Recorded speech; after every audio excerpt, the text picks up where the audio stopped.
In the book, Wendy, we introduce the 8 attributes of fearless leadership. We talk about and want our readers to develop in these areas, to develop boldness, intuition, compassion, confidence, resonance, resilience, wisdom, and my personal favorite, humor. Those are the 8 that are highlighted in the book. And I'm just wondering if any of them personally, appeal to you, resonate with you, and which ones you feel that you either have currently strong or that you're interested in developing. If you had asked me before COVID and before my cancer journey, I would say boldness was my favorite. And that answer comes from where I came from, right? You had to be bold to step outside the box. You had to be bold to not look like the model employee, but to be recognized as one. But now I would say that compassion is probably even more significant. It's not more important. You need a lot of these attributes, but I believe that for me, my journey through COVID, through mental health, through cancer has brought me so much more compassion, and I would be an even better leader if I practice that. Wow. I'm so glad you chose those two. It's interesting. We chose these 8. 4 of them are more traditional male leadership model, the boldness, the confidence, even the humor.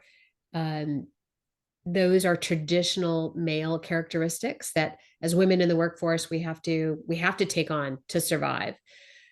The other 4, compassion being in that set, are more female leadership characteristics.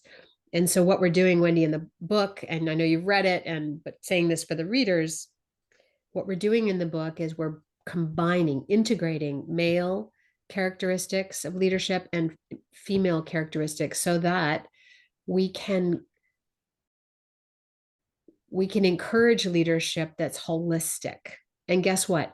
Balanced. And I know what everyone's looking for, balance in their life. Balance starts, it's an inside job. It's not an external solution. So by really developing that compassionate leadership characteristic in yourself, you're kind of bringing your whole person to work.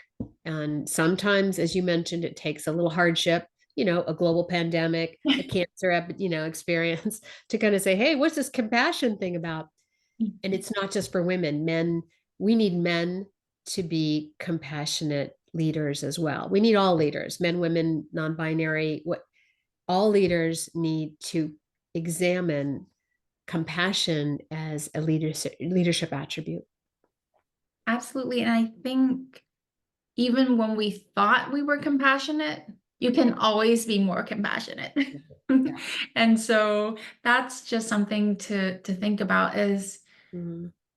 do you really truly understand where if you're having a conflict with an employee or if someone is not stepping up, are we understanding the place that they're coming from? I'd like to get your take on humor, Wendy. Where do you think humor plays in the workplace? So actually, I think humor, most recently, I met a humor coach. So it's just like an executive coach, but she coaches on humor. And it's so amazing. And it's so laughing just brings out so much endorphins. And as leaders age, I think they have a harder time connecting with the younger workforce. And humor can be a way to bridge that.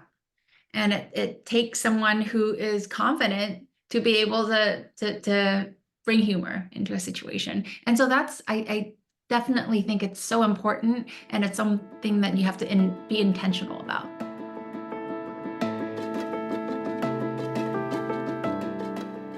Get your copy today and join us in this empowering movement to redefine leadership and unlock the limitless potential in all of us.